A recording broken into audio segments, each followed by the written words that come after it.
Essa aí foi a reação do Lamine Yamal depois de o Barcelona vencer o Atlético de Madrid por 2-1 no final de semana. Ele ignorou o seu próprio treinador, o Hansi Flick. Nas redes sociais, o Yamal foi bastante criticado por essa atitude, com muitos dizendo que ele estava à perna, que ele estava sendo um mala, mas depois o próprio Hansi Flick explicou em entrevista coletiva por que o Yamal estava tão irritado na saída do gramado e havia agido daquela maneira. Lamine Yamal tentou de tudo. Ele driblou, ele atacou, mas não conseguiu marcar. Ele estava um pouco bravo porque foi um jogo emocionante, mas é normal. Ele voltou ao vestiário agora e ele está bem.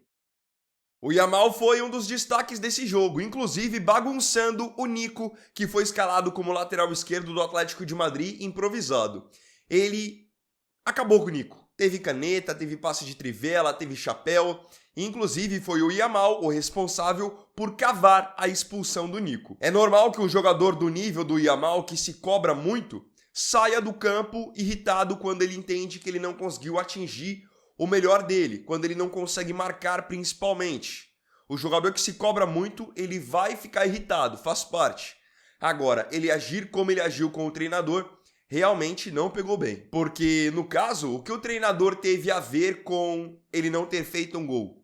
O treinador está ali para ajudá-lo. Então, essa postura dele, a forma como ele agiu com o Flick, que querendo ou não é um superior dele, está sendo bastante criticada. O que eu acho que não dá nessa situação é querer tratar o Yamal como se ele tivesse 30 anos. Ele é um jogador de 18, 19 anos, extremamente jovem ainda. Ele vai errar, vai pecar, principalmente em comportamento. Da mesma maneira que outros grandes jogadores, quando eram mais jovens, também já agiram dessa maneira. Eu sou o Vini Weiner e essa aqui foi a primeira notícia da edição dessa segunda-feira, dia 6 de abril, do Boletim Weiner. Imprensa espanhola detona Endrick. O Endrick nem joga mais no futebol espanhol e mesmo assim, nesse final de semana, ele foi detonado pela imprensa de lá. O time do Endrick, o Lyon, enfrentou o Angers pela Ligue 1, o campeonato francês, e acabaram empatando em 0-0. O Endrick até tentou fazer algumas jogadas durante a partida, teve dificuldade, o time dele também não ajudou, e o resultado disso é que o Lyon chega agora ao seu 9º jogo sem saber o que é uma vitória. Agora vem a parte curiosa, o time inteiro do Lyon não está rendendo, não consegue jogar um bom futebol, os companheiros por muitas vezes eles nerfam o jogo do Endrick, na minha opinião, porque os companheiros do Lyon não têm o mesmo nível do Endrick, então por muitas vezes ele fica sobrecarregado, muitas jogadas eu enxergo que não tem sequência por falta de qualidade por parte deles, e mesmo assim no fim, quem leva todas as críticas é o Endrick, que é o jogador maior dentro do time, é o jogador de quem se espera mais. E aí olhem só o que o jornal espanhol AS disse sobre a atuação do Endrick contra o Angers. O efeito Endrick no Olympique Lyonnais evaporou-se completamente. Daquele jogador que deslumbrou assim que chegou, que varreu todos os recordes de precocidade, que chegou com a ambição de dar um título ao clube após 14 anos de seca, muito pouco resta. Na ponta direita, Endrick dificilmente gera situações de perigo. Em Angers, ele acabou desesperado. O jogador emprestado pelo Real Madrid está a 5 jogos sem marcar, 4 pelo Lyon e 1 pela seleção brasileira. Ele não balança as redes desde o gol marcado no jogo de ida das oitavas de final da Liga Europa contra o Celta de Vigo, em 12 de março. Diante do Angers, Endrick só conseguiu finalizar uma vez. Na análise do AS, tanto Endrick quanto o Lyon precisam melhorar. Caso contrário, a temporada poderá ser muito longa para eles. Tem 2 pontos dessa nota do AS que precisam ser batidas. Primeiro ponto, você dizer que o Endrick chegou no Lyon com a expectativa de fazer o Lyon ganhar um título depois de 14 anos é uma pura forçação de barra. A gente sabe que, principalmente dentro da França, o Lyon não é favorito a nada, nunca foi. Aí só porque o Endrick foi contratado eles já viram postulantes a título? Vocês acham mesmo que o Lyon tem condições hoje de brigar com o PSG? PSG, um dos melhores times do mundo, um time que vai brigar para ganhar a Liga dos Campeões, aí querem dizer que com o Endrick existia essa responsabilidade? Para mim, claramente não. E aí, pegando em relação ao posicionamento, eu concordo. O Endrick não é ponta direita. Da mesma forma que eu também enxergo que ele não chega a ser um típico 9. O Endrick ele é um segundo atacante, um jogador de mobilidade. Ele fica preso a todo momento na ponta direita e correndo para trás para marcar lateral, claro que não é a dele, e mesmo assim isso vinha funcionando. Agora, o time inteiro não funciona, não rende e a culpa é só dele? Gabriel Magalhães preocupa. Novamente, um jogador da seleção brasileira volta a preocupar quando o assunto é departamento médico. O zagueiro do Arsenal, Gabriel Magalhães, voltou a ser assunto nesse sentido no final de semana, porque ele acabou saindo no segundo tempo da derrota do Arsenal para o Southampton na Copa da Liga Inglesa, alegando dores no joelho. Com isso, ele preocupa para o jogo de amanhã da Liga dos Campeões, em que o Arsenal enfrentará o Sporting na partida de ida das quartas de final. É um ponto que tem me preocupado muito pensando na Copa, e eu não digo apenas em relação ao Gabriel Magalhães, mas podem perceber que muitos jogadores da nossa seleção têm sofrido com muitas lesões nos últimos tempos. Posso citar aqui o goleiro Alisson, o zagueiro e lateral direito Éder Militão, o Marquinhos também tem enfrentado alguns problemas físicos, o Alexandro, lateral esquerdo do Flamengo, volta e meia, acaba se lesionando também, Bruno Guimarães está lesionado nesse momento, Estevão teve várias lesões nessa temporada, é um momento muito delicado. Rafinha agora é o nome mais recente. Isso preocupa para a Copa porque eu temo que a gente não consiga chegar na Copa do Mundo com o time que o Ancelotti considera como o ideal. Vamos ver se o Gabriel Magalhães consegue se recuperar dessas dores e estar em campo amanhã para representar o Arsenal, porque a dupla de zaga que o Arsenal consegue formar com Gabriel Magalhães e Saliba é extremamente sólida e seria extremamente necessária para esse jogo decisivo da Champions League. Rodada do Brasileirão. Tivemos ontem a sequência da 10ª rodada do Campeonato Brasileiro, e esses aqui foram os resultados de ontem. O Flamengo venceu o Santos de virada pelo placar de 3-1, Chapecoense e Vitória ficaram empatados em 1-1, o Atlético Mineiro venceu mais uma, fazendo 2-1 no Atlético Paranaense, o Internacional visitou o Corinthians e acabou vencendo por 1-0, outro visitante que se deu bem na rodada foi o Palmeiras, que fez 2-1 no Bahia, o Red Bull Bragantino venceu o Mirassol por 1-0, mais uma derrota do Mirassol no campeonato, e fechando a noite do domingo, Grêmio e Remo empataram em 0-0. Com o fim da 10ª rodada, essa é a classificação de momento. Temos no G4 o Palmeiras liderando, seguido por São Paulo, Fluminense e agora o Flamengo. Os 3 pontos contra o Santos jogaram o Flamengo para o G4. Indo para o Z4, o oposto da tabela. A Chapecoense segue na zona, seguida pelo Remo, o Cruzeiro e agora o lanterna do campeonato é o Mirassol. Ceni questiona a arbitragem.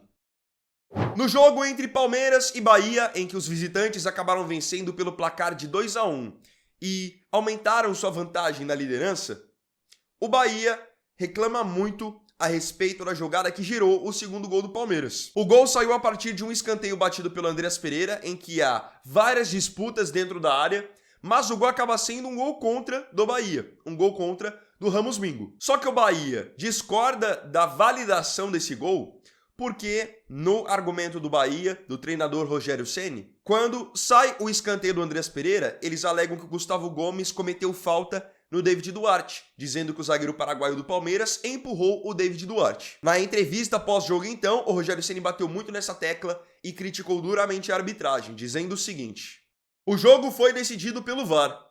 Rodolfo Toschi Marques e Lucas Casagrande deveriam dar entrevistas.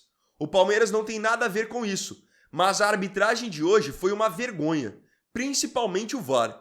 O David foi deslocado pelo Gomes. O lance está aí para que vocês possam também dar as suas opiniões e tirarem as suas conclusões. Eu não consigo enxergar o Gustavo Gomes cometendo falta no David Duarte. Eu não acho que o Gomes desloca o David. Porque eu acho que o Gomes está disputando, o David está disputando e o zagueiro que está praticamente fazendo um sanduíche no Gomes também está disputando. Ao mesmo tempo, nesse lance, você tem o Jean Lucas e o Murilo se agarrando. Então ali seria falta do Murilo ou falta do Jean Lucas? Porque os dois estão se agarrando. E no fim, nenhuma dessas disputas atrapalha o Ramos Mingo para que ele faça o gol contra. Ele faz o gol contra porque ele erra mesmo, ele está completamente sozinho. Enfim, essa foi a minha leitura da jogada. Queria saber também o que você pensa aqui nos comentários. Para você, foi falta ou não foi falta do Gustavo Gomes? Fim da linha para Dorival. A derrota do Corinthians ontem para o Internacional por 1-0 na Neoquímica Arena acabou colocando um ponto final na passagem de Dorival Júnior pelo Parque São Jorge. Campeão da Copa do Brasil e da Supercopa do Brasil, Dorival acabou sendo demitido após uma incômoda sequência de 8 jogos sem vitória. Sequência essa que se iniciou ainda no Campeonato Paulista. O Corinthians vinha de resultados ruins, jogando um futebol ruim, não conseguia reagir e com isso o Dorival acabou pagando o preço. Geralmente é o natural do futebol brasileiro. Quando o time engata muitos jogos sem vitória e sem conseguir jogar um bom futebol, quem paga o preço é o treinador. Mas aqui eu preciso ser justo. De nada adianta eu vir aqui bater no Dorival, sendo que não é só ele que tem culpa em toda essa sequência. Se a gente analisar em muitos jogos que o Corinthians não venceu nessa sequência, ele não pôde contar com o Yuri Alberto, que a gente sabe que é um jogador fundamental para o Corinthians. Principalmente no campo de ataque, com as suas movimentações, ele ajuda muito, ele é um desafogo. A gente precisa falar também sobre muitos jogadores que caíram de rendimento e não dá para atribuir a culpa apenas ao treinador. Hugo Souza caiu de rendimento, todo o sistema defensivo caiu de rendimento, Breno Bidon caiu muito de rendimento, e aí você vai me dizer que a culpa dos resultados é apenas do treinador? Eu entendo que ele tem a parcela dele, mas os jogadores também precisam de um chacoalhão. Porque você vê alguns jogadores do Corinthians errando lances que eles não erravam até então. E aqui, não estou querendo colocar um cenário dizendo que eles derrubaram o Dorival. Não é isso. Mas que aconteceu natural do rendimento do time cair, do treinador também, então todo mundo tem culpa. José Martínez comemora a demissão. Se teve alguém feliz ontem com a demissão do Dorival Júnior, essa pessoa foi o José Martínez, volante venezuelano, que foi praticamente demitido do Corinthians no começo da temporada. Peça fundamental com o Dorival em 2025, como um jogador de muita vitalidade no meio campo, o Martínez foi demitido pelo Corinthians no começo da temporada, após ele se reapresentar com mais de um mês de atraso, depois que o Corinthians já era campeão da Supercopa e ainda por cima com uma lesão no ligamento do joelho. Ontem, então, após o anúncio da demissão do Dorival, olhem só o que o José Martínez publicou na sua rede social. Eu saí do time por tua causa, agora vai pagar a conta. Deus no comando. Logo vão saber a verdade. Então aqui ele está praticamente comemorando que o Dorival foi demitido, dizendo que agora ele vai pagar o preço e que foi o Dorival o responsável pela saída do José Martínez do Corinthians. E aí eu te digo, José Martínez está sendo extremamente oportunista. É sério mesmo que ele quer dizer que a culpa de ele ter saído do Corinthians era do Dorival? O Dorival podia até não estar fazendo um trabalho legal. Agora, querer atribuir isso a ele já é sacanagem, já é demais. Afinal, quem lesionou o ligamento do joelho jogando pelada na Venezuela nas férias não foi o Dorival, foi o José Martínez. Quem se apresentou com mais de um mês de atraso não foi o Dorival, foi o José Martínez. Então, ele está todo errado e ainda quer estar certo? Que atribuir a culpa ao Dorival, sendo que ele que arrumou sarna para se coçar, sem condição. Arboleda some e pode jogar no Inter.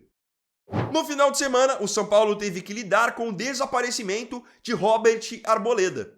O zagueiro equatoriano acabou sumindo horas antes do confronto do sábado contra a equipe do Cruzeiro, em que o São Paulo acabou vencendo pelo placar de 4-1. Só que o Arboleda estava relacionado para esse jogo, sumiu e ninguém conseguia falar com ele. Até que veio a notícia de que o Arboleda sumiu, porque ele estava num voo para o seu país, o Equador. Ele desapareceu então, muito se questionou do porquê, se tinha acontecido alguma emergência com a família dele, mas a verdade é que ele pegou o avião e viajou para o Equador porque ele não tem mais a intenção de ser jogador do São Paulo. O Souza, que é comentarista da Cazé TV, comentarista da Bandeirantes, ele divulgou a informação de que o Arboleda viajou para o Equador porque ele não quer mais jogar no São Paulo e teve desentendimento com o Rui Costa, que é dirigente no São Paulo. Complementando então a intenção do Arboleda de não jogar mais no São Paulo, vem a informação do jornalista Rafael Morientes, que divulgou que, com a provável saída do São Paulo, o Arboleda pode ser jogador do Internacional de Porto Alegre, onde até o técnico Paulo Pesolano já está bem entusiasmado com essa possibilidade e conta com a possível chegada de Arboleda para reforçar o seu sistema defensivo. Então o Arboleda poderá continuar no Brasil, só vai trocar de camisa. Desempenho de Gerson preocupa. Pouco se fala sobre o que eu vou falar agora, mas é uma realidade. Cadê o futebol do Gerson em 2026? Ele chegou ao Cruzeiro rodeado de expectativa por altas cifras, foram 27 milhões de euros investidos para que ele saísse do Zenit E a verdade é que até agora o Gerson não justifica um centavo disso. Afinal, foram 17 jogos desde a sua chegada, não marcou um gol sequer ainda e deu 2 assistências. É um desempenho muito aquém do esperado para um jogador que chegou com a pompa que chegou. E assim, ele não chegou com essa pompa, essa expectativa à toa. Eu mesmo aqui no canal falei por várias vezes, o Gerson é um jogador diferenciado. O Gerson é muito bom de bola. O Gerson é um cara que se impõe no meio campo, tecnicamente e fisicamente. A gente viu tudo o que ele fez nesses últimos anos no Flamengo.